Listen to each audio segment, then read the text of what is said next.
Dans un autre ordre d'idées, j'aimerais très brièvement parler des changements profonds et structurels qui surviendront au cours des prochaines années en Chine, la deuxième économie mondiale. Bien qu'étant le leader d'un parti communiste, le premier ministre Li Keqiang est surtout un réformateur, un économiste libéral de marché qui croit au principe du libre marché plutôt qu'à l'interférence de l'État. Il veut diriger la Chine vers une économie davantage basée sur les forces de marché et moins sur les contrôles de l'État. Il est clair qu'il cherche à faire la promotion de l'entreprise privée tout en restreignant le pouvoir des monopoles d'État. M. Li est aussi un pragmatique qui comprend le besoin de balancer réforme et croissance économique. La création d'emplois du gouvernement est sa principale priorité, et celui-ci fera tout pour maintenir la croissance économique en deçà d'un seuil minimum, probablement autour de 7,5 %. Depuis que le nouveau leader est en poste, il y a un peu moins d'un an, Beijing a mis de l'avant plusieurs mesures de réforme visant à réduire la bureaucratie gouvernementale, à encourager l'investissement privé et à libéraliser le système financier. Je suis convaincu que la plupart de ces réformes connaîtront un succès à terme. Cet optimisme, s'il se confirme graduellement, va ajouter matériellement à l'attrait des titres de compagnies chinoises comme catégorie d'actifs au sein des portefeuilles. Les gagnants à long terme seront les entreprises de petite et moyenne taille et à court terme, les grandes entreprises dont les cours boursiers sont bas. Il existe 60 millions d'entreprises en Chine et 96 % de celles-ci sont de propriété privée. Seulement en 2013, il s'en est créé 11 millions. Maintenant, parlons d'un autre sujet complètement. Aux États-Unis, les bénéfices records des entreprises et la progression des marchés boursiers depuis quelques années font en sorte que reviennent sur le tapis des discussions celles de la disparité de la richesse et du sort de la classe moyenne. Ce sujet a fait l'objet du programme d'échange du dernier sommet de Davos. Le président Obama en a fait le sujet principal de sa dernière allocution du State of the Union. Il aurait été repris par Bernard de Rome à Télé-Québec il y a quelques semaines dans une intéressante série d'interviews avec des leaders québécois fortunés. Stratfor affirme qu'une des grandes menaces qui pèsent sur les États-Unis à moyen et long terme est la baisse persistante du standard de vie de la classe moyenne américaine. Un problème qui modifie l'ordre social en place depuis la Deuxième Guerre mondiale et qui, s'il persiste, pose une menace au pouvoir américain. Le revenu médian aux États-Unis en 2011 était 49 000 $. Ajusté pour l'inflation, il est à peu près égal à ce qu'il était en 1989, soit 22 ans plus tôt, et 4 000 $ plus bas que ce qu'il était en 2000, 11 ans plus tôt. Il n'est pas seulement vital de comparer la différence entre le revenu médian de 2011 et de celui de 1990, mais surtout entre celui des années 50 et 60 et celui du 21e siècle. Ceci est où le changement de signification de la classe moyenne est le plus important. Dans les années 50 et 60, le revenu médian aux États-Unis vous permettait de vivre sur un salaire, habituellement celui du mari, avec l'épouse qui gérait la maison et 3 enfants en moyenne. Le revenu médian permettait la détention d'une maison, 1 ou 2 voitures et des vacances à budget modéré. Ce n'était pas une vie facile et plusieurs luxes n'étaient pas possibles, mais ce n'était pas une mauvaise vie. Quelqu'un qui gagne aujourd'hui le revenu moyen, le revenu médian aux États-Unis, peut s'en tirer, mais c'est beaucoup plus difficile que ce l'était. La qualité de vie permise par le revenu médian de 1950 était largement supérieure à celle offerte par le revenu médian de 2014. Et on parle ici du revenu médian. Ceux en deçà de ce revenu, soit 50 % des ménages, sont exclus de ce que l'on considère comme les bénéfices de la classe moyenne, avec la maison, l'auto et les autres. On estime que pour que le travailleur bénéficie du même standard de vie aujourd'hui que celui permis par le revenu médian des années 50, il doit gagner environ 70 000 $, alors que le revenu médian actuel est 49 000 $.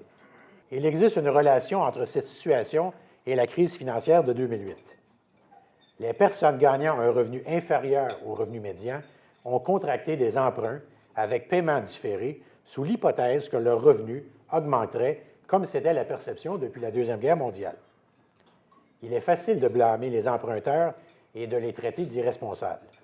Mais cette expectative de hausse réelle du revenu fait partie de la culture américaine et les gens s'attendaient simplement à faire plus de revenus dans 5 ans. Lorsque ça ne s'est pas produit, ils ont été coincés, mais pas nécessairement après avoir fait une hypothèse déraisonnable. Le fiasco de 2008 a pris racine dans le manquement à comprendre que les fondations de la vie de la classe moyenne ne faisaient pas face à une pression temporaire, mais à quelque chose de plus fondamental.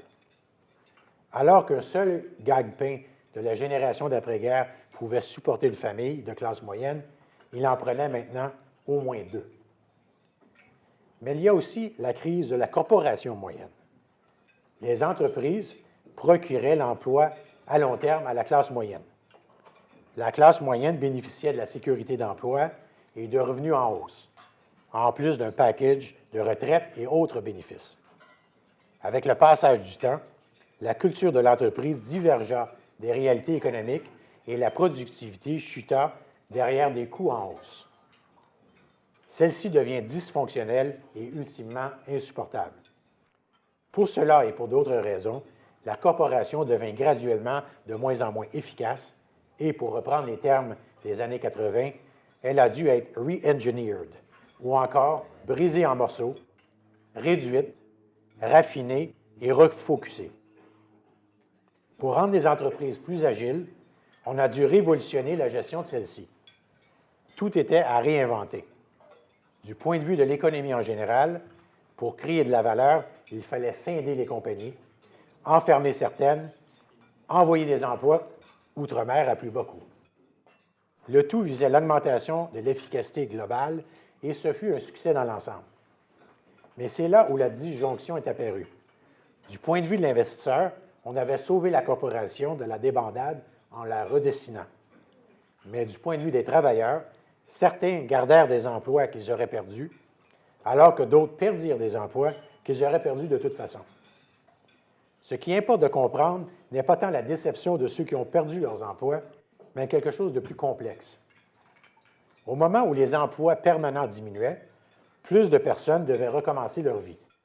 Certains devaient même le faire à répétition, à chaque 2-3 ans, parce que les corporations plus agiles devinrent de plus en plus efficaces et eurent de moins en moins besoin de personnel. Ce qui fit en sorte que ceux qui obtenaient des emplois dans les plus petites entreprises en croissance et génératrices d'emplois durent accepter des conditions salariales de bas niveau.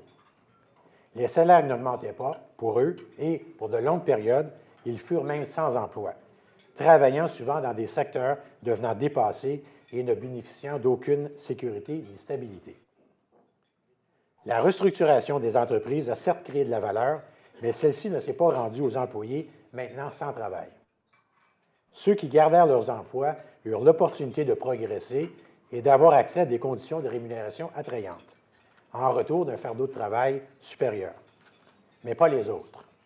La classe moyenne fut ainsi divisée en 2 groupes, ceux qui atteignirent la classe moyenne supérieure et ceux qui glissèrent vers la classe moyenne inférieure. La société américaine dans son ensemble n'a jamais été égalitaire.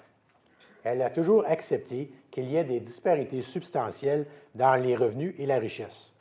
En fait, le progrès était en quelque sorte la résultante des efforts visant à atteindre cette richesse. Mais il y avait aussi l'anticipation que bien que certains recevraient plus, la structure entière de richesse progresserait en tandem.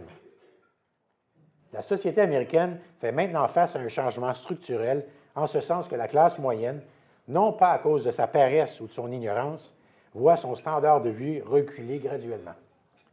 Ceci représente un changement structurel enraciné dans la réalité économique du déclin de la corporation traditionnelle et la création de la nouvelle entreprise agile qui place le travailleur dans une situation de désavantage massif. La crise inhérente repose sur une économie progressivement plus compétitive et une population qui ne peut consommer ce qu'elle produit parce qu'elle n'en a pas les moyens.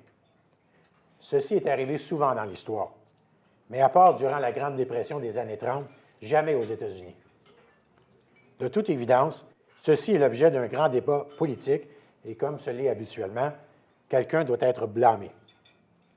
En réalité, ces transformations sont au-delà du contrôle de l'État. D'un côté, la corporation traditionnelle fut bénéfique pour les travailleurs jusqu'au moment où elle implosa sous les coûts. De l'autre, les efficiences créées minent la consommation en affaiblissant la demande de la moitié de la population. Le risque latent est que les États-Unis ont été créés avec la prémisse que tous les bateaux lèvent avec la marée. La stabilité sociale a été basée sur cette prémisse. Non pas que tout vous est dû, mais que tous peuvent profiter de la productivité en hausse et de l'efficience. Si l'on gravite vers une société où la moitié de la population stagne ou perd du terrain, pendant que l'autre moitié s'enrichit, la fabrique sociale est à risque, de même que le pouvoir américain. D'autres superpuissances, comme l'Angleterre ou Rome, n'avaient pas cet idéal de progression perpétuelle du standard de vie de la classe moyenne. Mais les États-Unis, oui.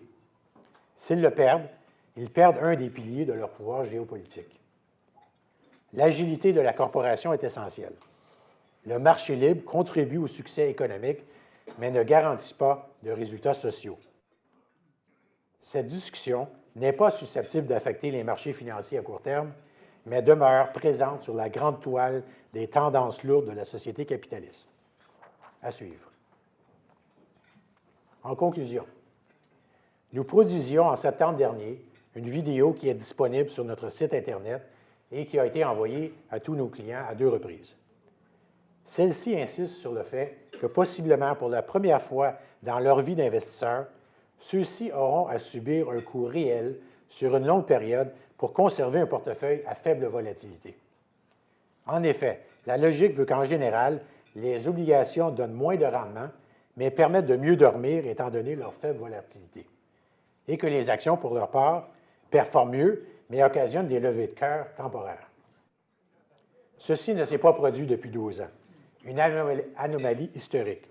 Les actions ont effectivement été très volatiles, mais leur plus-value annuelle sur 12 ans avoisine 0 %.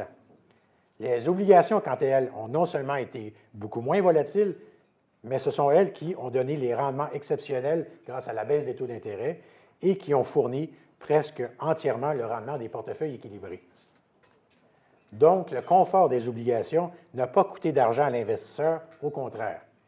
Mais cette situation va se renverser au cours des prochaines années, comme ce l'est depuis 2 ans. Le confort de la volatilité réduite va coûter de l'argent, et pas mal d'argent à notre avis. Les investisseurs devront accepter plus de volatilité s'ils veulent des rendements supérieurs. Dalpé Millette continuera à travailler fort pour vous procurer des podiums, peu importe le profil de votre portefeuille. Mais vous pouvez vous aider un peu en nous offrant un léger vent de dos. Une revision des objectifs de placement et des attentes de rendement est nécessaire à notre avis dans cet environnement de marché actuel. Et Dalpé Millette sera au rendez-vous pour vous aider à y réfléchir sérieusement. Merci de votre attention.